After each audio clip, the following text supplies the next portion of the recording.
Le voy a hacer la pregunta a Carlos de lo que estás diciendo. Voy a traducírselas. Una paciente sin diagnóstico de cáncer con una lesión de alto riesgo y que los radiólogos lo ven multifocal, ¿tú le quitas la mano, la mama? No. Así tampoco, ¿no? Aquí tendrías que considerar muchas cosas. La primera, los factores de riesgo de esta paciente. O sea, si es una paciente que tiene madre, abuela, hermana con cáncer de mama, a lo mejor a esta paciente yo le haría un estudio genético, BRCA1, BRCA2 o los BL2, etcétera. Y si es obviamente genéticamente, positiva, pues bueno, ya no la plantearíamos. Pero en este caso, yo no me hubiera quedado tranquilo al no hacer las dos biopsias. Yo le hubiera hecho al radiólogo que me marcara las dos zonas. O sea, y quedar tranquilo, la verdad, porque si le estamos dejando, ahorita en retrospectiva es más sencillo, pero si estamos dejando una zona sospechosa superior y la zona sospechosa inferior y nos vamos por la inferior, pues le estamos dejando la otra. Entonces, ¿qué es lo que necesito ahorita? Bueno, primero que me confirme un diagnóstico y obviamente con mínima invasión. Porque si esto habla de multifocalidad o multicentricidad, pues esta paciente va a terminar en una mastectomía, entonces sí tengo que justificar y tengo que asegurar que sea multifocal o multicéntrico. No, pues a lo mejor sería una cirugía conservadora, pero la verdad es que sí necesitaría que nuestro radiólogo evaluara mejor a esta paciente si tenemos el acceso a la resonancia, a lo mejor la resonancia, pero si no, que por lo menos nos biopsie las zonas sospechosas de las que él vea. Y entonces, ya teniendo diagnóstico histopatológico, entonces ya podemos proceder o plantear una mastectomía con Pati, en esta paciente en particular, ¿te sería de utilidad hacer una resonancia con este crecimiento y esta evolución? Pues yo sí le seguiría descartando la mama izquierda, a pesar de que no he encontrado ningún hallazgo. Para esta mama. Sí. Para esta mama. Para esta mama no, para esta mama se va ya a biopsia, se diagnostica la multicentricidad y ya, pero la otra mama. Y hemos visto que ha crecido algo. Eso es un cáncer, hasta no demostrar lo contrario, multifocal y multicéntrico. Para la mama contralateral, por supuesto, porque también tenía algunos calcios y tenía algunas cosas ahí. Los calcios de la mama izquierda no eran dispersos, pero por densidad mamaria, a pesar de que no teníamos una traducción ecográfica o alguna lesión de sospecha, considero que dado las lesiones que vemos en la mama derecha, sería indicado de cualquier manera, ¿no? ¿Y qué hicimos aquí después de dejarla en vigilancia y 2 años? Ellas se biopsiaron 2 lesiones para demostrar la multicentricidad, una que ya veíamos en cuadrante superexterno, se biopsió la de la región retroareolar. Fue esta, la de la región retroareolar, y la que habíamos visto hasta el cuadrante superoexterno. Ahí está. Dado que era la que estaba más posterior, más distante, digamos, de la del pezón, y es por eso que con esto complementaríamos el diagnóstico de una multicentricidad en caso de salir positivo. Este fue nuestro resultado de la biopsia guiada por ultrasonido de estas 2 zonas, donde, bueno, pues entonces ahora ya salió un carcinoma ductal infiltrante sin patrón específico, con infiltrado linfoplasmocitario leve, un Scarborough-Richardson de 5, desmoplasia moderada e hiperplasia ductal usual con cambios de células columnares y microcalcificaciones. Este resultado fue de ambas lesiones. Y bueno, la paciente actualmente está siendo vista por el Departamento de Tumores Mamarios. Aquí en este caso, a manera de enseñanza, Carlos, que bueno, son casos penosos porque desde un principio, ahorita de manera retrospectiva, ¿cómo no le hicimos biopsia a 2 sitios? ¿Cómo no hicimos marcaje de los 2 sitios? ¿Por qué la seguimos vigilando cuando vimos que aumentaba la densidad en esa zona? ¿Por qué? Bueno, pasó, aquí lo tenemos. ¿Cómo cambia el pronóstico de esta paciente? De tener unas células columnares que pudiste dar 2 años atrás con un in situ, ahora, ¿qué sigue? Bueno, en este caso, un in situ es 99% de curación.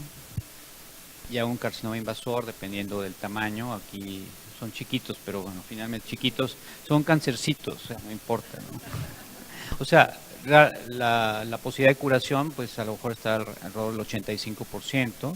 Obviamente esta paciente puede requerir quimioterapia o hormonoterapia o alguna terapia adyuvante, entonces pues sí, disminuye un poco y obviamente esta paciente tiene que ser sometida a una mastectomía probablemente con reconstrucción, conservadora de piel, lo que ustedes quieran, pero esta paciente ya tiene un carcinoma invasor, entonces dejamos pasar en 2 años un carcinoma invasor, aunque es un SRB bajo, pero 5, la verdad es que probablemente sea hormonodependiente, pero a lo mejor solo va a tomar hormonas, pero sí, yo sí hubiera insistido cuando se iba a biopsiar, marcar los 2 sitios o los sitios que estaban sospechosos desde el principio, o sea, realmente no me hubiera quedado tranquilo solo marcando uno. Claro que a lo mejor la idea era tener un diagnóstico, pero yo no me hubiera quedado tranquilo aún con la primera biopsia que además estaba medio marginal. La moraleja de este caso es que desde el principio fueron diagnosticados los calcios como altamente sospechosos por la distribución, las características, y que si un grupo nos sale negativo o nos sale con una lesión de alto riesgo, no podemos dejarla en vigilancia para ver cómo crecen los otros grupos. Aquí, ¿cuál es la idea de presentarles este caso? Pues ver cómo nos equivocamos, sí, si nos equivocamos, y capaz si yo hice hasta la biopsia y fue de un solo lado, como haya sido. Esto se los traigo porque es a lo que nos enfrentamos todos los días. Todos los días tenemos esto y siempre que tenemos varios grupos de calcios, preguntamos, ¿y qué voy a biopsiar? Hay que caracterizar los calcios, ver cuáles son los más sospechosos, ir sobre ellos, pero que se queden con la enseñanza de este caso. Hay que ir por los 2 grupos más sospechosos. Si ya 2 grupos salen negativos, pues yo no creo que podamos hacerle 30 biopsias a la paciente, pero con 2 grupos negativos nos da un poco más de certeza que esto es una hiperplasia de células atípicas y de todos modos hay que dar vigilancia. Y aquí es de esos casos particulares donde la resonancia está indicada.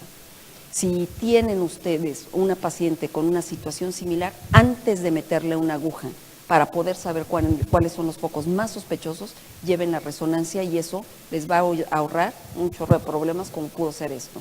Vean por qué hablo de factor pronóstico, porque esos 2 años le quitan un 10% de probabilidad de curación a la paciente. Aunado a que no todas las pacientes con un in situ se van a curar. Entonces, hay que ser muy cautelosos y la moraleja entonces de este caso es multifocalidad, multicentricidad y hay que ir por 2 grupos sospechosos y generalmente lo que hacemos en el instituto son los más feos y los más distantes. ¿Por qué? Para que el cirujano sepa que hay multicentricidad y no diga voy a hacer una oncoplástica, ¿no? Un tratamiento oncoplástico. Aquí creo que otra cosa importante es que fuera de los hallazgos, que quizá la densidad, ¿no? Quienes a lo mejor vamos teniendo más familiaridad a caracterizar calcificaciones, quizá hubiéramos neceado, ¿no? Insistes en biopsiar o en sospecha, pero a veces también vemos esos grupos de microcalcificaciones sin un hallazgo asociado, ¿no? Que te cuesta más trabajo tomar la decisión de seguir insistiendo en que probablemente tenga algo, y entonces aquí lo más importante es el reporte del patólogo en cuanto a ponernos el apellido, ¿no? Es decir, ¿tiene atipia? Sí, ¿de qué tipo? Y si, porque muchas veces veíamos o vemos en áreas diferentes al instituto, donde te reportan células columnares y ya, ¿no? Pero no te dicen complementariamente qué más ven, y aquí lo que norma conducta en particular es la presencia de esa atipia, ¿no? Es lo que más puede darte paso a insistir o a tomarle seriedad al caso pensando en la alta sospecha con asociación a malignidad, ¿no? Y la otra cosa importante, que si cuentan con corta aspiración, esta es la indicación de sistemas corta aspiración, que generalmente por recursos de las pacientes lo hacemos con agujas de corte y pistola automática y podemos quedar cortos en el diagnóstico. Aquí en este caso no fue el ejemplo porque le quitaron casi la mitad de la mama con esa excisión que se hizo, fue una gran excisión lo que quitaron y aún así no se encontró, no fue un subdiagnóstico por la herramienta con que hicimos la biopsia. Aquí prácticamente la dificultad fue el no haber tomado otros grupos para poder encontrar en alguno de ellos. Yo tengo una pregunta para los patólogos. ¿Es cierto que encontramos atipias de células columnares, del citoplasma o arquitecturales? Si esto realmente fue una atipia, se habla de que es un riesgo. Esto evoluciona en bajo porcentaje a un cáncer. ¿Nos podrían decir en qué porcentaje encontramos células columnares y estas se convierten en in situ infiltrantes, pensando en que hubieran sido desde ese momento, porque tenemos 2 años de evolución, que hayan sido realmente células columnares con atipia. Bueno, que en este caso, como ya les había mencionado, hasta el 30% está asociado a un carcinoma in situ. Y podemos llegar a encontrar áreas de microinvasión o ya un carcinoma invasor, que es más raro, está más asociado a carcinoma in situ, pero podemos encontrarlo hasta en un 30% de este tipo de lesiones. La verdad es que estas son lesiones complejas también para los patólogos, e incluso en estos casos se llega a muestrar el total del espécimen para poder encontrar estas lesiones asociadas. Y de ser necesario se le hace inmunistoquímica, bueno, obviamente también esto varía en cuanto a los recursos, pero si no, se debe de hacer una nota que son células atípicas, que tienen atipia arquitectural y citológica. No es lo mismo reportar nada más cambios de células columnares o hiperplasias de células columnares con calcificaciones. Cuando nosotros ponemos atipia, ya la sospecha de un carcinoma in situ obviamente se eleva y sí va a estar hasta en un 30% asociado.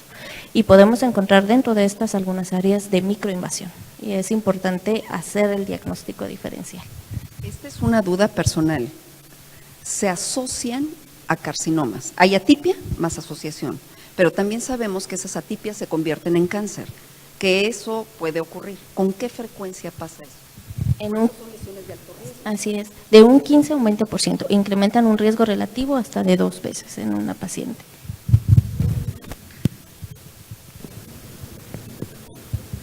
También hay que ver con qué patólogo estamos trabajando, porque la hiperplasia, no, espérame, no, bueno, la hiperplasia ductal atípica y el carcinoma in situ, doctora, usted nos puede ayudar, o el patólogo que está aquí, nos pueden decir cuál es la diferencia para decir, este es hiperplasia ductal atípica, este es un carcinoma in situ. Son cuántas mitosis, qué características tiene para que el ojo del patólogo nos diga, este es un cáncer, este no es un cáncer. 2 mitosis.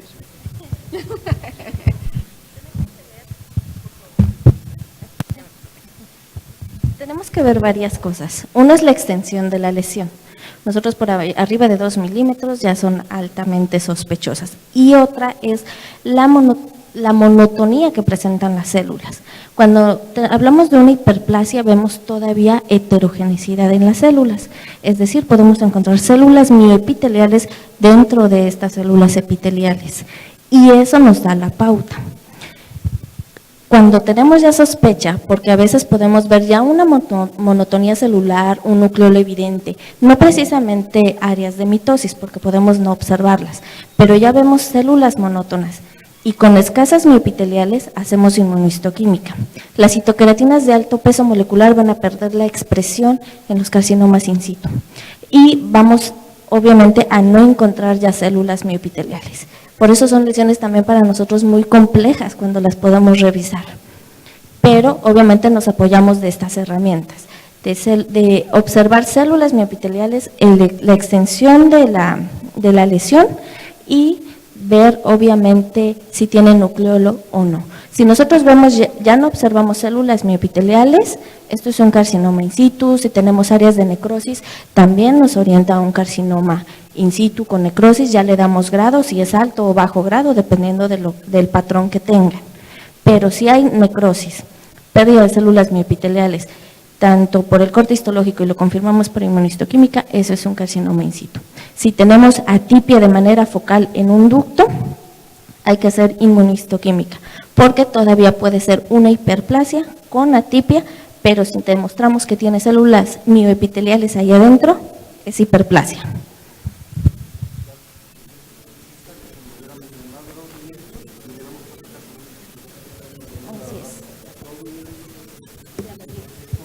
¿Ya vieron el detalle fino? Acá está. Y un carcinoma son 2 milímetros, entonces si mide 1.5 milímetros es todavía una hiperplasia ductal atípica. Si mide 2 milímetros es el bordecito, sí.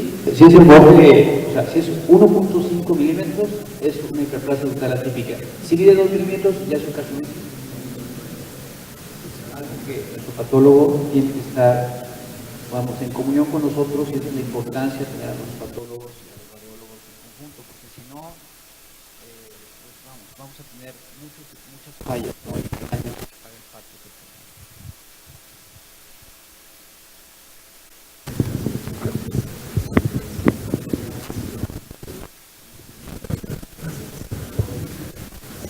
No hay química en rodillas. Es lo que hay que acompañar, ¿no?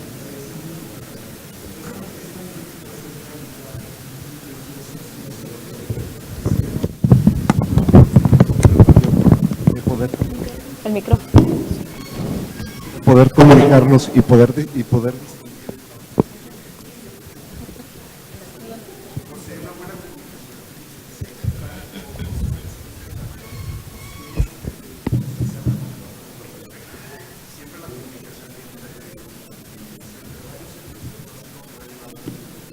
Claro. al éxito de esto. Es decir, yo creo que lo importante aquí, bien como había comentado el doctor, es con qué patólogo están trabajando, la buena comunicación entre el radiólogo, el patólogo y el clínico para poder llegar a esto. Por ejemplo, este concepto, a lo mejor no tienen ese concepto de los 2 milímetros, a lo mejor ustedes a partir de ahora ya les ayuda. Deben de saber que uno que pasa con la tipia arquitectural o tipia compleja, que aumenta el riesgo hasta 3 veces, el riesgo relativo hasta 3 veces, pues debe de tener como su concepto bien establecido. En este caso, porque sí es importante que muchas veces el clínico manda a biopsia algo, pero tiene que tener claro lo que está esperando recibir de esa biopsia. Si no lo tiene claro y entonces no hace esa correlación, o bien va a recibir un reporte el cual no entiende qué significa, va a dar lo mismo, porque finalmente pasó esto, ¿no? O sea, el clínico de alguna manera tomó una conducta más pasiva, a lo mejor, nosotros también, como radiólogos. Entonces el que estaba marcando la pauta en este momento era el patólogo, quien sí está diciendo, bueno, hay atipia, pero quizás si le hubiéramos dado la traducción adecuada a esa atipia, tendríamos que tenerle el temor a esa dificultad diagnóstica para ustedes y pensar en la posibilidad del in situ o bien un invasor, que ya posteriormente documentamos. ¿Vale? Vamos a pasar a la revisión para que podamos concluir este caso. Es cierto que estamos por el tiempo. Yo sé que están cansados y que se quieren ir, pero tenemos 2 casos que quiero que presentemos. Entonces vamos nosotros a continuar con estos 2 casos que faltan, con la revisión de este caso con Roberto, y vamos a hacer la presentación para quien quiera quedarse con nosotros un ratito más. Son 2 casos muy interesantes que no vamos a dejar de presentar. Erika, ¿dónde estás? Porque ya vino a correrme desde hace rato, pero no la vamos a dejar que nos lleve. Bueno, vamos a hacer la revisión del tema. Mi nombre es Roberto Carlos Sánchez, soy residente del INCAN, del curso de alta especialidad en mama. Bueno, las lesiones de células columnares, no voy a ahondar en el tema, y creo que ya nos lo explicaron perfectamente nuestros compañeros de patología. Sin embargo, quiero comentar que constituyen un espectro de alteraciones histológicas que van a afectar todas ellas a las unidades ductolobularias terminales y que pueden presentar grados variables de proliferación y atipia.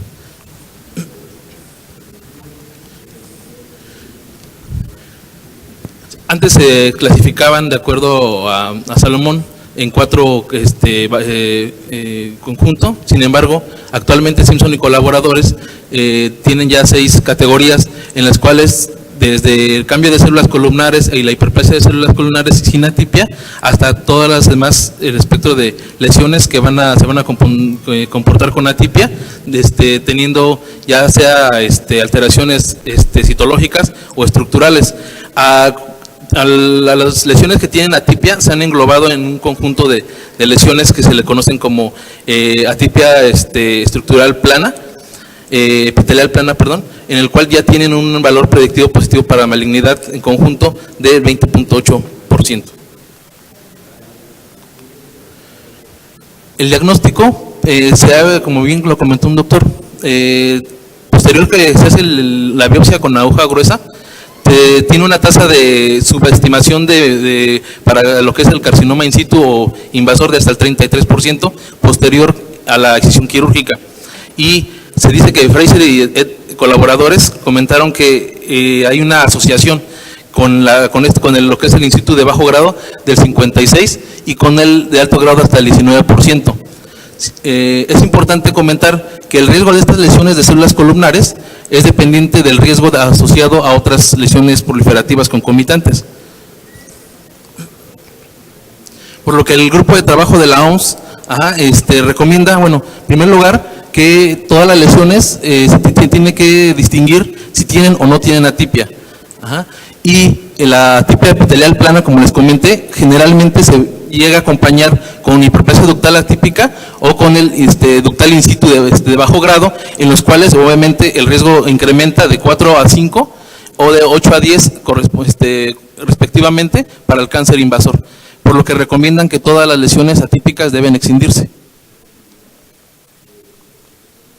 En cuanto a los hallazgos por mastografía, la gran mayoría de ellas se van a comportar con la presencia de microcalcificaciones. De las más frecuentes observadas son las amorfas y pleomórficas finas en el 52 y 34% respectivamente. Para el patrón de distribución generalmente es del 76%, se presentan agrupadas, sin embargo, como en nuestro caso, pueden ser multifocales y pueden estar asociadas o no a distorsión o asimetría. Es raro que tengan representación ecográfica, sin embargo podemos observar nódulos o quistes que pueden ser simples o complejos, y las lesiones que tienen traducción ecográfica, la gran mayoría las más frecuentes que son que tienen atipia, generalmente miden más de 1 centímetro. Por resonancia magnética, ahorita que está de boga lo que es la resonancia, se dice que es un estudio complementario, y en este artículo que les pongo, habla de las lesiones borderline o potencial maligno incierto, en el cual aquí vemos las lesiones de células columnares, que generalmente no tienen unos hallazgos específicos por resonancia magnética. Sin embargo, en el seguimiento por resonancia magnética nos dice que nos puede dar una sensibilidad desde el 80 al 88%, una especificidad del 92% y un valor predictivo negativo del 96 al 98%. Es por eso que se recomienda el uso de la resonancia magnética para el seguimiento de estas pacientes y descartar malignidad. Es importante también comentar que hay pocos estudios de reproducibilidad en cuanto a la correlación de patólogos. Se hizo un estudio en el cual se comparaba los resultados que emitía un patólogo y un patólogo especialista en mama, en el cual no hubo correlación entre estos para detectar lo que son el cambio de células columnares y la hiperplasia de células columnares, teniendo una tasa de subestimación del 1.5 con los casos sin atipia, del 9% con atipia, y la asociación de células columnares con hiperplasia ductal atípica de hasta el 20%. Por inmunohistoquímica, bueno, van a tener inmunopositividad para receptores de estradiol, progesterona, BSL2, citocaratina luminal, van a ser positivos a ciclin D1, que ha sido documentada, y por lo general el Ki-67 va a estar no reactivo o por lo menos debajo del 10%. En cuanto a las conclusiones, debemos de decir que por imagen no hay unos hallazgos específicos patognomónicos, y el diagnóstico histopatológico de estas lesiones proliferativas pueden ser difíciles. Como les comentaba, la evaluación intraobservador entre patólogos puede ser muy, muy variable, y pueden coexistir con algunas otras lesiones, como les comentamos y lo comentamos hace ratito, tiene un riesgo relativo en general de 1.3 estas lesiones, y se recomienda que se tenga que excindir las lesiones en busca de hiperplasia ductal atípica o carcinoma. El seguimiento mastográfico es recomendable hacerlo por 2 años mínimo por cada 6 meses en lesiones sin atipia, y se sugiere la resonancia magnética complementaria en búsqueda de malignidad. Muchas gracias. Ya me dijo Erika por qué tiene prisa. En un momento, bueno, ¿a qué hora? O sea, en 20 minutos van a ocupar el salón. Entonces, nos quedan 2 casos que son muy buenos. Entonces, yo les pediría a los ponentes que lo presenten sin pregunta y al final hacemos un comentario. Por favor. Bueno, ¿se escucha? Sí. ¿Se escucha? Allá.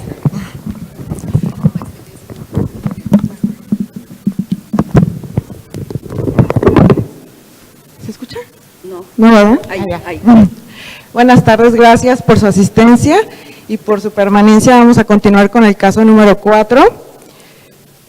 Se trata de una mujer de 44 años, la cual refiere desde hace un año iniciar con mastalgia izquierda y una autodetección y aumento de volumen en la región axilar izquierda en diciembre del 2014. Esta paciente acude con un médico fuera del Instituto Nacional de Cancerología en mayo del 2015, el cual le realiza una biopsia excisional del conglomerado ganglionar axilar con un reporte metastásico de adenoma carcinoma ductal infiltrante. Con esa historia llega nuestra paciente aquí al instituto, en donde en la mama izquierda se identifica una área indurada, se palpa una área indurada en el cuadrante superior externo, así como un nódulo central de aproximadamente 1.5 a 1 centímetros. En la región axilar se corrobora la presencia de una cicatriz, así como una zona de fibrosis por el antecedente de la biopsia incisional. Además se palpan otras adenopatías que son móviles. En la revisión de laminillas que se realiza en el instituto, se diagnostica como metástasis de carcinoma ductal infiltrante con receptores de estrógenos positivos, HER2/neu, Ki67 positivo y además sinaptofisina y cromogranina positiva, diagnosticándose como una diferenciación de neuroendocrino. Se inicia el estudio de esta paciente. Tenemos esta mastografía en la cual podemos observar la piel y complejos areola-pezón que no muestran alteraciones. Llama la atención la densidad de la mama, es un patrón de tipo heterogéneamente denso que se extiende hacia los espacios retromamarios, que incluye los 4 cuadrantes, y como tal no se ve un hallazgo mamográfico de sospecha, no podemos identificar debido a esta densidad una asimetría, un nódulo especulado, una distorsión de la cual nos hable y que nos explique el reporte histopatológico de los ganglios axilares izquierdos. Llama la atención en la región axilar izquierda esta distorsión de la arquitectura que es secundaria al cambio por el antecedente de la biopsia y los ganglios axilares densos bilaterales que conservan su morfología.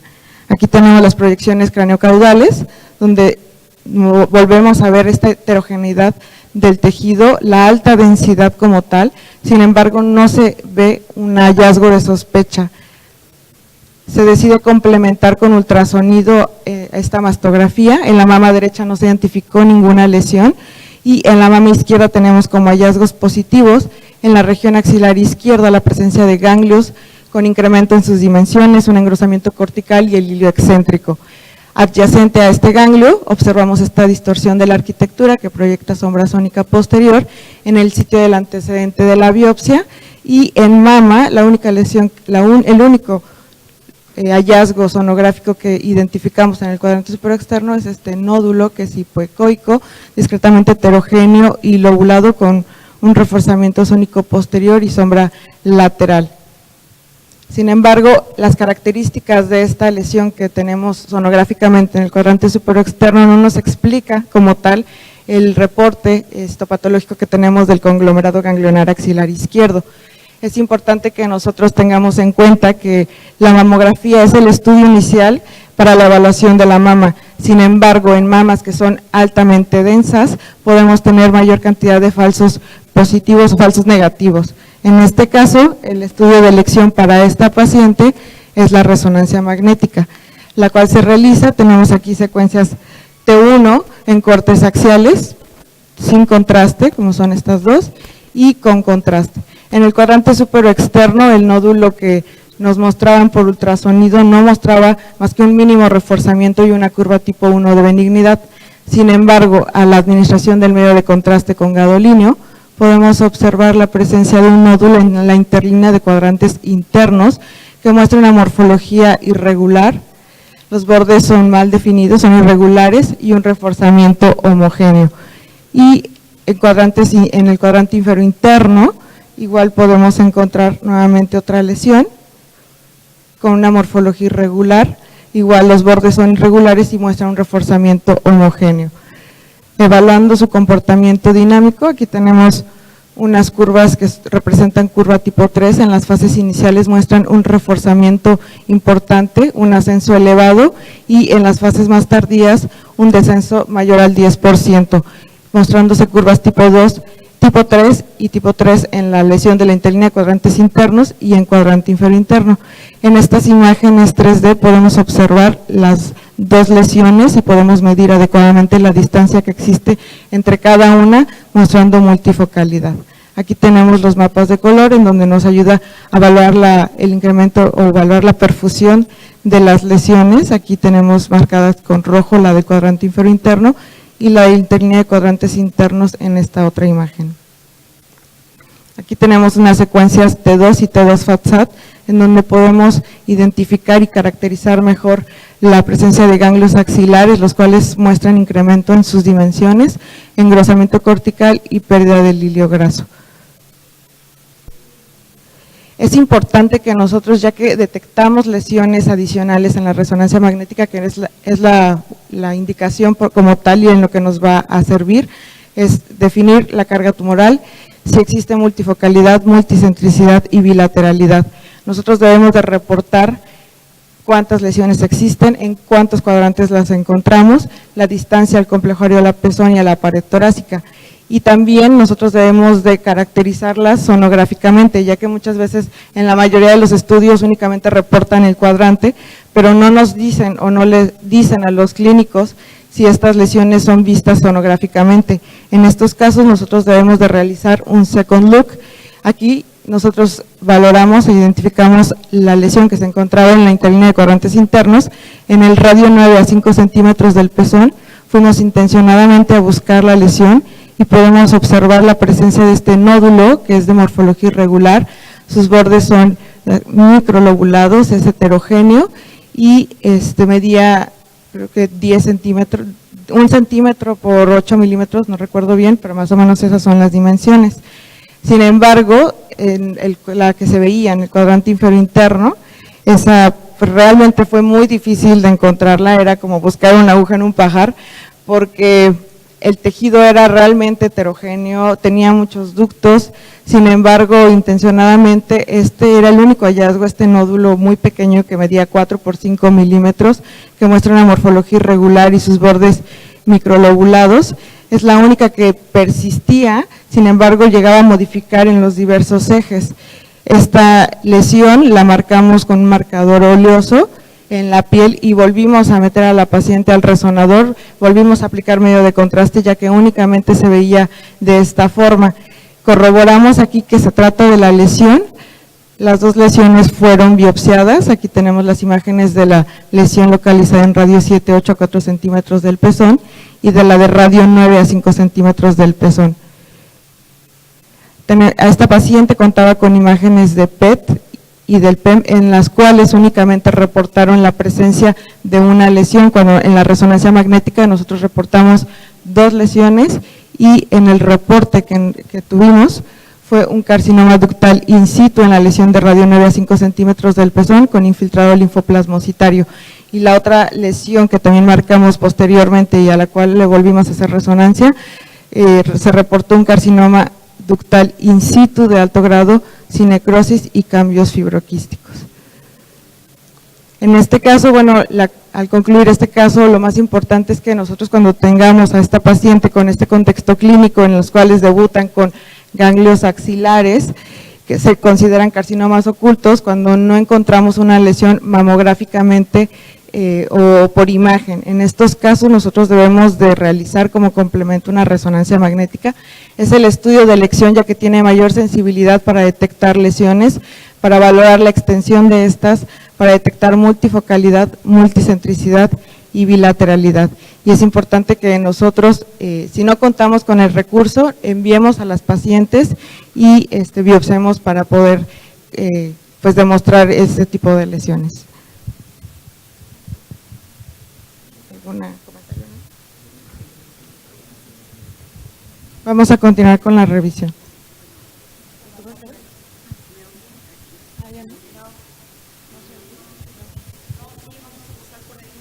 Lo presentas así como presentación, ¿no, Alejandro, por favor? Es el último caso. La moraleja de este caso, ¿cuál es, Irma? ¿La moraleja? ¿Tu necedad? La verdad es que este caso es para detectar el segundo foco. Creo que me costó muchísimo trabajo Incluso le pedí a otras compañeras que ellas también rastrearan el cuadrante inferointerno. En el second look a veces es muy difícil de localizar a las lesiones porque a veces el posicionamiento de la resonancia magnética es diferente al del ultrasonido. Entonces, uno tiene que buscar unos 2 centímetros hacia la derecha, unos 2 centímetros a la izquierda. Únicamente tenemos el cuadrante en donde vamos a identificar la lesión. A veces son lesiones muy pequeñas, entonces los rastreos deben de ser dirigidos, debemos de realizar diferente compresión y debemos de estar seguros que esos hallazgos correspondan con el que nosotros estamos viendo por resonancia magnética. En este caso, pedí opinión de la doctora para rastrear el mismo cuadrante. No lo encontrábamos, realmente el tejido era muy heterogéneo. Sin embargo, este fue el único hallazgo que nosotros pudimos ver que persistía. Insistimos en que podíamos biopsiarla por ultrasonido si correspondía con esa imagen de la resonancia. Si no, el proceso o el siguiente paso a seguir era biopsiarlo por resonancia de mama. Pero bueno, es evitar costos, evitar tiempos y es más fácil para nosotros de realizarlo y tenemos más experiencia. Entonces, afortunadamente esta lesión correspondió y bueno, pudimos diagnosticar el segundo foco, que es un carcinoma in situ. Tenemos un foco, seguramente la misma mente conservadora, el tener dos focos que cambian radicalmente y el no haberlo diagnosticado un cáncer sin tratarse, en un tratamiento conservador. Bueno, vamos a ver en 3 minutos para que se estén súper relajados. Agradezco a la doctora la oportunidad, porque aparte me dijo residente y me quitó 10 años. Gracias, doctora, le agradezco muchísimo. Bueno, mejor dígame residente porque me quita 10 años, doctora. Muchas gracias. Bueno, va a ser de 3 minutos, nada más el CAN. Eso está en latín, dice Cerebrus Divina Lux Ratio Ciencia México. Cerebro es divina luz que irradia salud y ciencia México. Eso es lo que nosotros tratamos de aprender y ojalá que podamos hacer esto para nuestros pacientes. Rapidísimo, es una chica de 19 años, vean la edad por favor, originaria de Puebla, huecachula, soltera, bachillerato, ama de casa y católica. Y la edad por favor. Los personales nada, lo único que me da la atención es que tenía 2 gatos. Todo negativo, todo lo que ustedes pregunten, no fuma, no toma, nada. Parece residente del instituto. No tiene vida sexual activa, sus ciclos son normales, su menarca a los 14 años y alguien que genéticamente le interese. Inicia su padecimiento actual septiembre del 2012 con percepción de masa de 1 centímetro en la mama izquierda fija ubicada en el radio de la una. Nada más como pausa, el 90% ya de nuestras mujeres empiezan refiriéndose a una bolita. Hagámosles caso siempre. Refiere dolor constante, leve, focalizado, esporádico, el cual incrementa durante la menstruación. Su primera valoración en septiembre del 2012. ¿Cuál es su primera impresión? Piénsenla ustedes, es una niña de 19 años que tiene una bolita que le duele. Ustedes analícenlo. Ok, ¿por qué presento esto? Es real, esto pasa, ahorita vimos los casos reales del instituto. Este es un caso de la vida real, voy a llamarle fuera del instituto. Vean cómo hacen el ultrasonido con un equipo de acoplamiento, una cosa terrible, pero bueno, esa es la vida real. Yo veía las imágenes del instituto, son preciosas, tienen equipazos. Y bueno, aquí el médico que lo hace encuentra esta lesión donde la señorita le señaló que tenía el dolor, mama izquierda de las 12.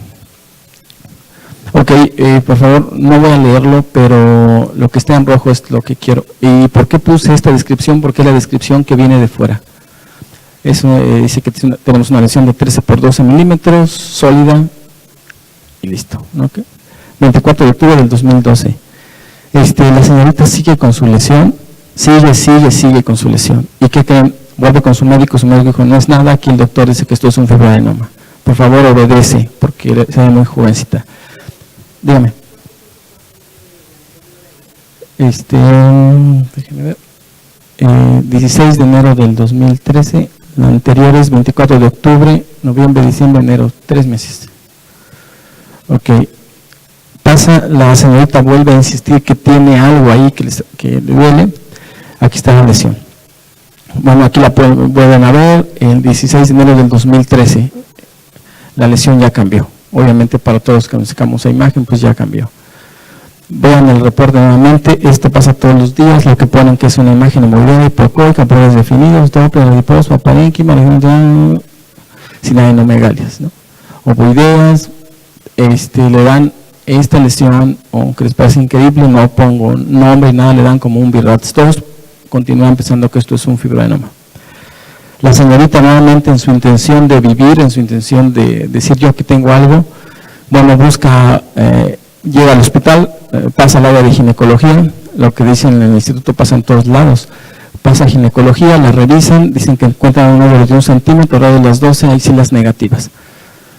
La empiezan a estudiar como condición fibrocrística y nuevamente puede fibroadenoma, mama izquierda. Esto es el 27 de marzo del 2013. Se envía a la clínica de mama, se toman una BAF, podríamos discutir una hora que por qué tomar una BAF, ya no tenemos tiempo, leonines, antioxidantes y el famosísimo danazol. Esta es la BAF, descripción, esto es de todo lo que dice aquí. Bueno, aquí tenemos a gente que sabe mucho de patología, dice que hay células grandes atípicas, que presenta cambios por desecación, ya saben, pero bueno, presenta células atípicas. Estamos hablando del 27 de marzo. 29 de mayo, ¿por qué marzo, abril, mayo? ¿Por qué pasan 2 meses? No hay forma de explicarlo. La paciente dice que no le dieron cita, la recepcionista dice que dio la cita inmediatamente, ya saben. Bueno, la revisan, dicen que encuentran un óvulo de 5 centímetros, aquí ya llega a la clínica de mama y de axilas negativas. Tiene la BAF de esto, se solicita ya un ultrasonido en la institución, se toman una nueva BAF, cita de brevedad con resultados. Pero eso lo palpa el residente de gineco y él dice que él siente de 5. Entonces le piden un ultrasonido, va con nosotros, ahí ya lo que tenemos pues es una masa de mama en la izquierda de las 12 que mide 18 por 15, ya prácticamente dobló el tamaño desde la hipocoica de contornos irregulares y con aparente reacción desmoplásica y vascular en su interior. Ganglio axilar de 13 milímetros conserva hilo, pero tiene un engrosamiento cortical leve. Ok, al final se da esto, se da un BIRATS 4B. Aquí podríamos discutir todos, también el A, el 5, el B, ¿no? Ok, y requiere confirmación histológica. Ok, rapidísimo, septiembre del 2012, solo que vean, septiembre del 2011, agosto de 2013, ha pasado muchísimo tiempo con la señorita, ¿no? Y va a biopsia excisional. No, doctora, no le hicieron. Va a cirugía. Para fines prácticos, reporte de tumorectomía es una lesión de 2.5 centímetros, ya nuevamente volvió a crecer, componente ductal infiltrante sin patrón específico, extensa permeación vascular, bordes quirúrgicos a micras de la neoplasia. Como pues ya saben, ultra y todo negativo, empiezan con PACLI y le piden su gamma óseo, una lesión osteoblástica leve, aquí es etapa clínica 2B, HER2 neu negativo. Inicia con PACLI, sí, con PACLI inhibidores, antraciclinas neoadyuvante más 4 ciclos. Como el cirujano tiene duda y le dijeron que tenía micras positivas, le manda a hacer una resonancia magnética, bueno, pues no tenemos más que una zona de extensión irregular, capta con el contraste y tiene el 7 de febrero del 2014 y en agosto le para. Aquí está la clásica fase inicial, sube bien, llega y se lava, ¿no? Pues con esto le dan nuevamente sospechoso. Bueno, nuevamente aquí está lo que reportan por fuera, no tiene mayor caso ver esto. Se hace una sesión conjunta, se decide que esa zona se biopsie con arpón. ¿Por qué deciden? Porque, bueno, podríamos discutir una hora, que está el doctor Vidal, que es experto en esto, la doctora Villaseñor. La cosa es que quieren quitar solo la zona, hacer disección de los niveles 1 y 2, reporte histopatológico, carcinoma ductal infiltrante sin patrón específico, multifocal, con diámetro de 0.8, permeación vascular, actividad de bordes quirúrgicos, metástasis de 21 de 29 ganglios. Vean esto, o sea, este lleva a una velocidad luz y nosotros vamos a una velocidad tortuga. Ok, entonces sesión conjunta, ahí se decide que es resistente a la quimioterapia, a pesar que es un luminal A. Estamos hablando de los 4 subtipos, el más noble, el que esperamos que le va a ir muy bien, pues no. Porque bueno, es un lumen, a los buenos les va mal y a los malos les va bien. Se pasa a mastectomía simple con exéresis del nódulo y se hace, ella palpa un nódulo y como ya todos le creemos, en este momento ya todos le creemos, se palpa un nódulo en la mama derecha ahora. Pasa a mastectomía simple, se hace un nódulo en la mama derecha, ahora después de la mastectomía izquierda, es un aductal sin patrón específico, focal residual, piel y límites libres de neoplasia, mama derecha, adenosis esclerosante. Aquí nos podríamos pelear con los patólogos y padrísimo qué es la adenosis del lado derecho y cómo la vigilaríamos, ¿no? Ya no tiene mama izquierda y una adenosis en la derecha. Como está en un luminal, seguramente les dio estrógenos positivos, va para motoxifeno, radioterapia 17 sesiones, se le pide ultrasonido pélvico, está normal, US de mama, abundante tejido fibroglandular de la mama que le queda, ya sea en nódulo, negativo a más los nódulos, BRAF1. Ok.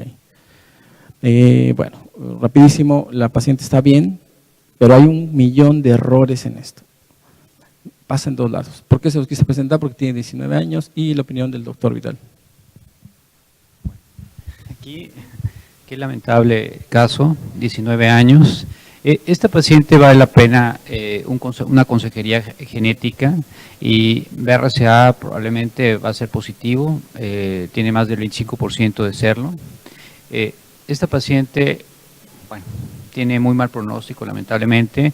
El manejo pues ha sido muy heterogéneo, es desde el diagnóstico hasta el manejo y lamentablemente la recurrencia o la persistencia porque tenía tumor en los bordes quirúrgicos fue también mal manejado. Y yo creo que esta paciente, bueno, primero la hormonoterapia, la quimioterapia a lo mejor no le iba a servir porque la hormonoterapia era un luminal A, entonces probablemente esta mujer hubiera sido doble bloqueo hormonal, el manejo ideal, sobre todo para tratar de preservar la fertilidad. O sea, hay una serie de manejos que, bueno, ya ahorita ya con quimioterapias y todo lo que le dieron, las posibilidades de fertilidad de esta mujer ya no van a existir. Sin embargo, ahorita hay que pensar más en la vida de esta pobre niña que realmente con 19 ganglios sus posibilidades de sobrevida son menos del 40%. Entonces sí ha sido un mal manejo muy inadecuado, ¿no? Tengo una pregunta en cuanto al diagnóstico. ¿Por qué le piden una resonancia?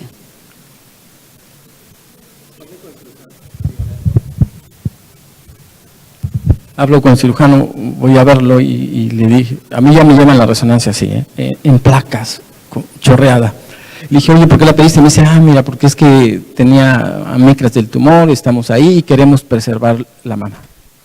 Le digo, oye, pero con todo esto me dice, hazlos entender a los papás y a la niña. Entonces ahí los papás no querían que la niña perdiera el seno. Entra todo el aspecto social, cultural y dice, mira, la reso me ayuda a tener una evidencia más de que esta paciente tiene que ir a mastectomía. Digo, ok, esa fue la respuesta. Yo tengo, sí, exactamente. Digo. Esta paciente, digo, por la edad y por todo, yo creo que se debería haber considerado la posibilidad, era un tumor de 1.8, 1.4, bueno, la primera, 1.8 centímetros, esta paciente, por las características de la paciente y todo, debió haber sido llevada mejor a una mastectomía conservadora de piel con reconstrucción inmediata y yo creo que lo hubiera aceptado mejor. Y no dejarla así con márgenes positivos, que recurriera y bueno, ya saben la historia. Pero la moraleja de este caso es mal manejada, mal diagnosticada, mal todo. Y cuando yo vi el caso de Alejandro le dije, oye, qué imágenes más feas, pero ya entendí. La imagen es lo que se está tomando con esas bolsas de acoplamiento, en donde se hace un mal estudio con un mal diagnóstico y desde ahí le arruinan la vida o, bueno, le arruinan lo poco que le queda a esa paciente, pero la realidad es que con un ultrasonido hubieran hecho el diagnóstico de que había residual, de que había un tumor residual y no hacer gastar una resonancia magnética en donde la necesidad de una mastectomía con reconstrucción era inminente, ¿no?